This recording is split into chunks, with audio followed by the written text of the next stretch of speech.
One of my goals as an adult has been to build an actual mini ramp in the backyard someday, and we did it.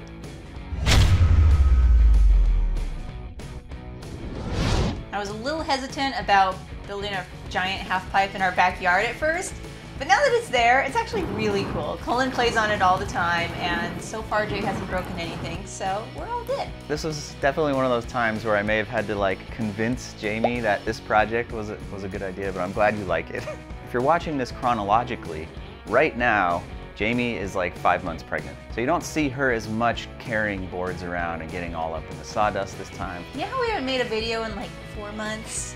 That's the reason why. Finally feeling good, and now we're back. I had a pretty good idea of how they work and how to build them, but we did need to figure out, where are we gonna put it and how big is it gonna be and that kind of stuff. So we looked at a bunch of inspiration online and drew up some plans, which you can get in the description below.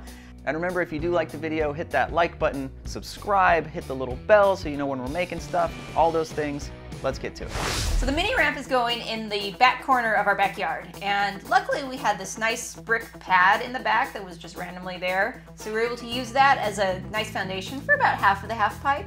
For the rest of it, we dug holes in the other corners and put cement footings in there with some gravel underneath and use those for the foundation. Now in a perfect world, the whole thing would just sit on a super flat, level concrete pad. But our yard is far from that, so we use the footings, like Jaimie said, to kind of get the four corners of it all kind of leveled out and even. And then in the other areas, we're going to use concrete pavers just kind of on top of the grass to support the weight. The first thing we're building for the project are the transitions. These are the things on the side that help determine the curvature of the ramp. We're actually building 4 quarter pipes for this project, which meant we needed 8 plywood transition pieces. The way you cut the curvature is you line up a couple of sheets and you basically determine a pivot point, and then we put a screw in there and we attach a piece of string that we cut to the same length of the radius of our curve, which for us was 6 feet. Then we attach a pencil to it, and then you just sort of draw a line that matches the curve that you want to use. We then measure and mark out the rest of the transition pieces, and we are going to get 2 of them from a single sheet of 3/4 inch plywood. We can then easily cut everything out with a jigsaw. We did that for 1 piece and then used that as a template to copy the same exact curve onto the rest of the boards. With all 8 transition pieces cut, the next step was to trim up our 2x4s to frame out the quarter pipes. So the ramp is exactly 12 feet wide, and it's broken up into 2 quarter pipes, one of which is exactly 8 feet and the other one's exactly 4 feet. So we basically had to mark and cut a whole bunch of 2x4s, and then we were able to begin framing them out.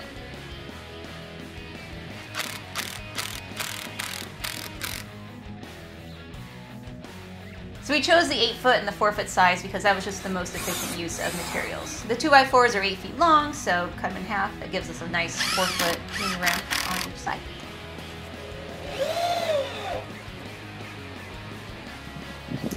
It's kind of wobbly, but we'll fix that. We'll take care of that.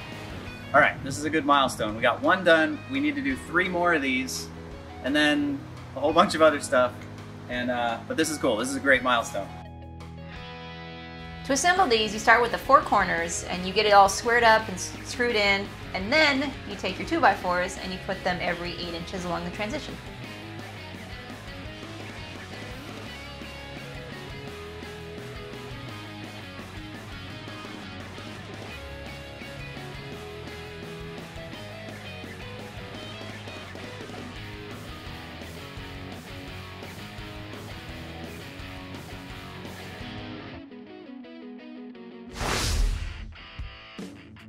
Once we got our massive quarter pipes into roughly the place we wanted them to be, we bolted them together.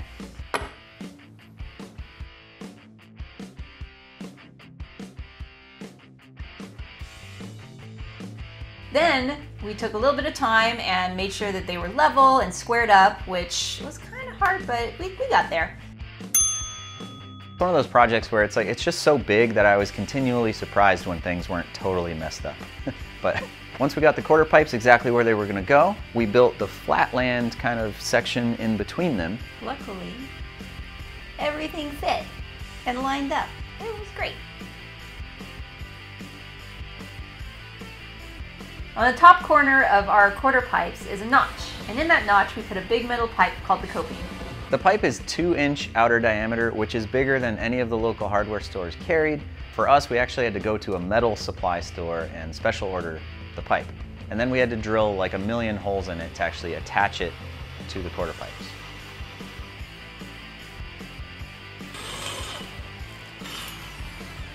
Now, if you're going to be drilling holes in metal, it's better to use a nice, high-quality drill bit made for drilling metal. You can get away with the others, but it makes a terrible, like, sound, and it takes forever, and... So we got the pipes, we got them custom cut to 12 feet a piece, and then we had to put holes every 2 feet or so to make sure that they were super secure. There's a hole on the front, which is 3/8 inch diameter, and that's big enough for the head of the drill. And then there's a hole on the back, which is 3/16, and that's big enough for the screw itself. So we basically got it all in place, kind of rotated it, screwed it all in, and went on like a charm. Installing the plywood decking of the ramp is probably the only part of this project where you really need 2 people to help. So luckily my dad offered to help us.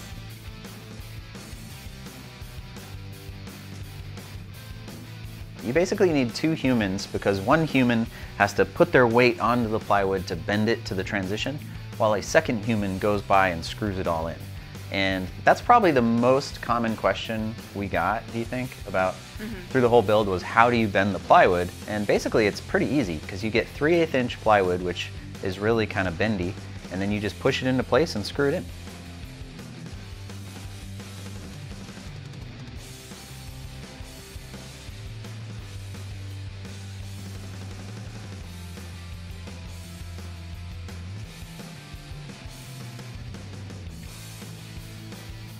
We used 2 layers of plywood, and each layer was offset from the one below it, just to make sure that all the screws didn't end up in the same place.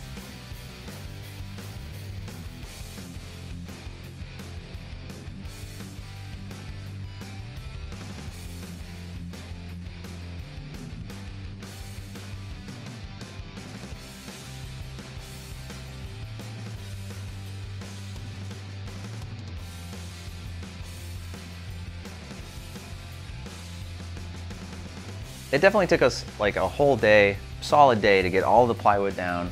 It was pretty easy, it just took a while. And then like right towards the end of the day, it started to rain, which was not good. This was kind of the beginning of our rain adventure over the next week or 2. So we threw a tarp over it. It mostly worked. Tarps are not watertight, waterproof for some reason. We got some plywood damage the next day. We pulled the tarp off, kind of fixed the plywood as best we could, and then moved on to the final layer that goes on top. So our original plan for the final layer was to use masonite. Now we know this is a really terrible outdoor material, but we were going to cover the whole thing in like a nice waterproof decking finish, and it was going to be fine. It was going to be fine. Maybe. But before we could get our beautiful waterproof finish on, it rained again. Another surprise rain, by the way. We're actually pretty good planners, but it's like, oh, no rain for 5 days, and then it rains every day. It's like that kind of stuff. So we covered it with a tarp, and we thought it was going to be okay, and then the next morning we took the tarp off. It was not okay. It was not, definitely not okay. All the masonite was totally destroyed. It was like waves of masonite. I was so angry that I didn't film any of it.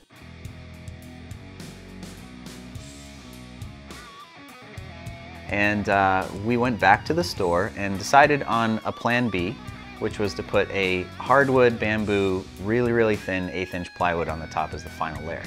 The final layer of plywood goes on diagonally. This is so when you're riding over the ramp, you're not hitting a line like boom, boom. You're hitting like boom, boom, boom. I mean, that's true though. That's exactly why. Because when the seams are diagonal, the 2 wheels never hit a seam at once. It's a more comfortable ride. It's a whole thing. But yeah. So another thing we did, since this is an outdoor ramp, is we made sure there was a gap between each of the sheets. And this is to account for any expansion that happens when it's humid, so that way it doesn't do this, it just like comes together. We live in Texas and the humidity changes by like 80% like every day.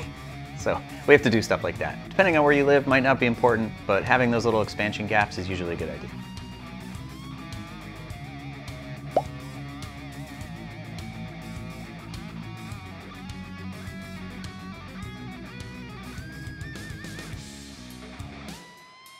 So we learned our lesson from the masonite. Now when we put our final layer of plywood on, we left enough time to paint it. We used an exterior house paint, and we actually used the gray that matches the same color as our house so that it would kind of fit in the yard a little bit better.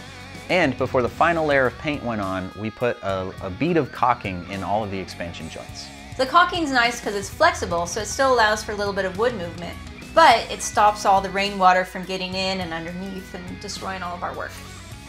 And it's nice because it's paintable. So after we did that layer of caulking, we painted the whole thing, and it was pretty much done.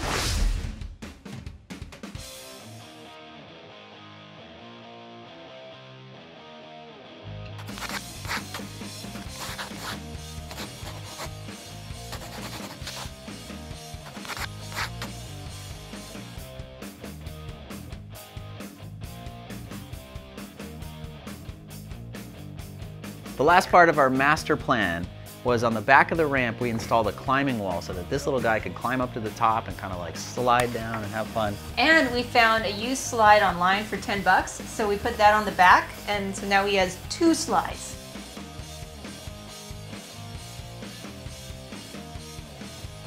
I mean, multiple slides, skateboard ramp, climbing wall, greatest backyard ever. Thanks for watching, everybody. Hope you enjoyed it. Hope you learned a thing or two and you were inspired to go build your own backyard mini ramp. If you did, please consider subscribing. Thanks again. We'll see you next time.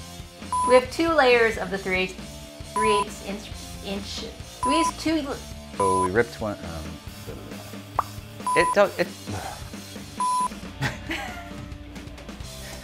You can't say that.